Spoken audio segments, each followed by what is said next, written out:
June 12, 1942. I hope I will be able to confide everything to you, and I hope you will be a great source of comfort and support. I'll begin from the moment I got you, the moment I saw you lying on the table among my other birthday presents. I went along when you were bought, but that doesn't count. I was awake at 6 o'clock. I went to the living room to open my presents, and you were the first thing I saw. Writing in a diary is a really strange experience. It seems to me that later on, neither I nor anyone else will be interested in the musings of a 13-year-old schoolgirl. I'd better provide a brief sketch of my life. My father didn't marry my mother until he was 36 and she was 25. My sister Margot was born in Frankfurt am Main in Germany in 1926. I was born on June 12, 1929. Because we're Jewish, my family immigrated to Holland in 1933. After May 1940, the arrival of the Germans, the trouble started for the Jews. Jews were required to wear a yellow star. Jews were required to turn in their bicycles. Jews were forbidden to use streetcars or to ride in cars, even their own. Jews were forbidden to be out on the streets after 8 p.m., even in our own gardens. Jews were forbidden to attend theaters, movies, or any forms of entertainment. Jews were forbidden to use swimming pools or tennis courts. Jews were forbidden to attend Jewish schools, etc. You can do this and you can do that, but life went on. The English teacher of Anne's older sister, Margot Frank, made contact with students in the United States for her students to correspond with as pen pals. Margot began corresponding with an American girl living in Iowa, Betty Ann Wagner. Dear Betty Ann, I received your letters about a week ago and had no time to answer right away. It is Sunday today, so I can take the time to write. During the week, I am very busy as I have to work for school at home every day. Today is the first really spring day, the sun shining bright and warm. Generally, we have a lot of rain. We live in a 5-room flat attached to the only skyscraper in the city. We are near the seashore, but we miss hills and woods. We often listen to the radio as times are very stressful. We never feel safe. We have cousins in Basel, Switzerland. This is not far, but we would have to travel through Germany, which we cannot do, or through Belgium and France, and in that we cannot either. It is war and no visas are given. Now I think I have told you quite a lot, and I am expecting your answer. With kindest regards, your friend, Margaret Betty Frank. Sunday, July 5th, 1942. A few days ago, Father began to talk about going into hiding. He sounded so serious that I felt scared. Don't you worry, we'll take care of everything, he said. Just enjoy your carefree life while you can. That was it. I'll make these somber words not come true for as long as possible. Yours, Anne. Miep Gies, an employee of Otto Frank's who became a family friend, was one of the few allies Mr. Frank trusted with the knowledge of his family's hiding place. One morning, Mr. Frank called me into his private office. "Miep," he began, "I have a secret to confide to you." I listened silently. "Edith, Margot, Anne, and I are planning to go into hiding. I'm sure you know the empty rooms behind the office. That is where we will hide. As you will be working on, as usual, right next to us, I need to know if you have any objections." I told him I did not. He took a breath and asked, "Miep, are you willing to take on the responsibility of taking care of us while we are in hiding?" "Of course," I answered. There is a look between two people once or twice in a lifetime that cannot be described by words. That look passed between us. "Miep, for those who help Jews, the punishment is harsh. Imprisonment, perhaps." I cut him off. I said, "Of course, I meant it. I had given my word." So much has happened, it's as if the whole world has suddenly turned upside down. Margot received a call of notice from the SS, but she won't be gone. Margot and I started packing the belongings into a school bag. I stuck the craziest things in the bag, but memories mean more to me than dresses. The next morning, the 4 of us were wrapped in so many layers of clothes, it looked as if we were going off to spend the night in our refrigerator. At 7:30, we closed our door behind us. After we arrived in Father's office building, Miep quickly led us through the long hallway and then up the wooden staircase to the next floor and into the secret annex. On July 13th, the Van Dans arrived. Peter Van Dan arrived first, a shy, awkward boy whose company we didn't have too much. Mr. and Mrs. Van Dan came half an hour later. Much to our amusement, Mrs. Van Dan was carrying a hat box with a large chamber pot inside. From the first, we ate our meals together. and I felt as if the 7 of us had become one big family. Not being able to go outside upsets me more than I can say, and I'm terrified our hiding place will be discovered and Nat will be shot. That, of course, is a fairly dismal prospect.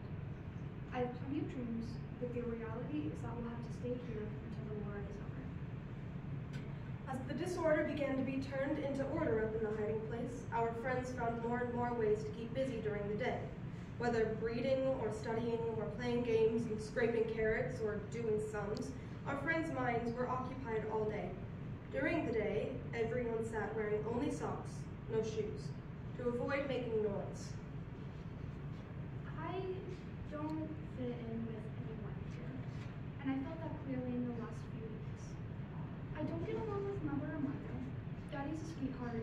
He may get mad at me, but it never lasts longer than 5 minutes. Mr. and Mrs. Van Daan have had a terrible fight. I've never seen anything like it. It's very difficult for Peter, who gets caught in the middle, but no one takes Peter seriously anymore since he's hypersensitive and lazy. Mother and Mrs. Van Daan aren't getting along very well. Mrs. Van Daan has removed her sheets from our communal linen closet. She's assuming that Mother's can be used for both families. She'll be in for a nasty surprise when she discovers that Mother has followed her lead. Terrible things are happening outside. People are being dragged out of their homes. Children come home from school to find that their parents have disappeared. Women return from shopping to find their families gone. Every night, hundreds of planes pass over Holland on their way to German cities. Every hour, hundreds, or maybe even thousands of people are being killed. No one can keep out of the conflict.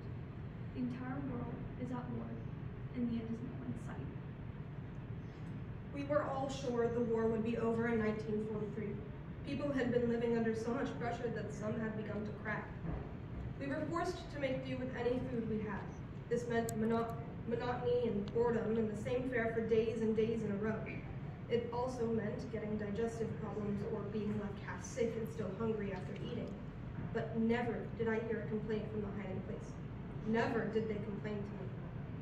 The children's clothes were starting to fall apart too, to fray and simply to wear out. Most in need was little Anne, who was turning into not so little Anne before our very eyes. February 1944. I can't tell you how I feel. One moment, I'm longing for peace and quiet, and the next is for a little fire. The sun is shining, and the sky is a deep blue. There's a magnificent breeze, as if I'm longing for everything. Conversation, freedom, friends, being alone. I feel as if I were about to explode. I know crying would help, but I can't cry. I'm restless. I walk from one room to another, breathe through the crack in the window frame. I'm in a state of utter confusion. One Sunday morning, I noticed that Peter kept looking at me. Not in the usual way. I don't know, I can't explain it. All day long, I try not to look at him too much, because whenever I did, I caught him looking at me and then, well, it made me feel wonderful inside. That's not a feeling I should have too often. When I think back to my life before, it all seems so unreal. I look back at that Anne Frank as a pleasant, amusing, but superficial girl who has nothing to do with me. I have also discovered an inner happiness underneath my superficial and cheerful exterior. I don't think about all the misery, but about all the beauty that still remains. And now something else.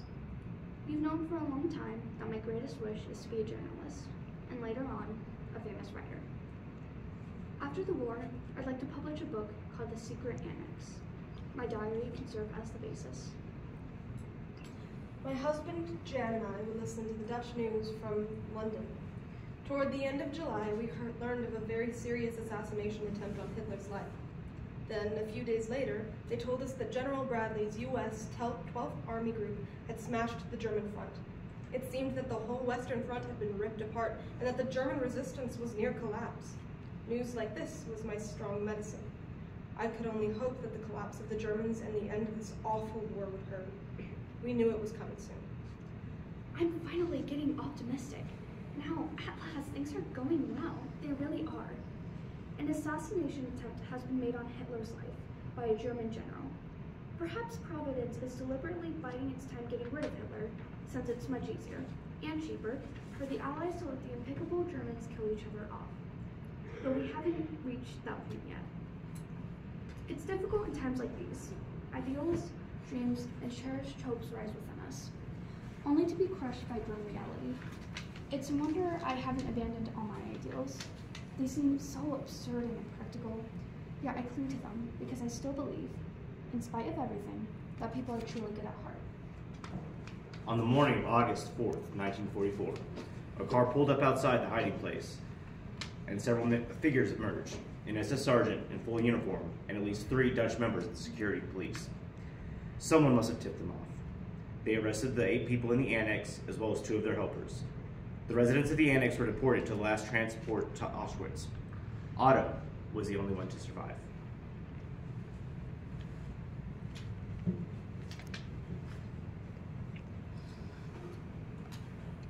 After my return to Amsterdam in 1945, I tried to find news of my wife and learned that she had died.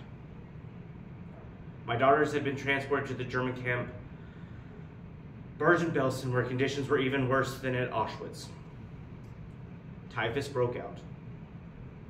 Margot died first, and Anne a few days later. In March, 2 months before the war ended, Anne's ultimate wish was to live on even after her death. I think her wish has been fulfilled. Her diary is known all over the world, and she lives on in the hearts of many people. Her courage and optimism, her faith, and her belief that one day the good forces will win over the bad ones.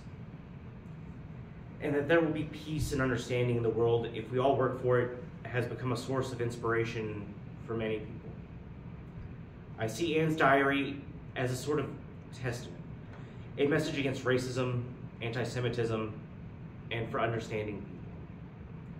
We cannot change what happened anymore.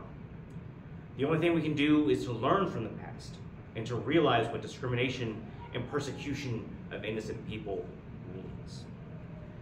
I believe that it's every person's responsibility to fight prejudice. Thank you.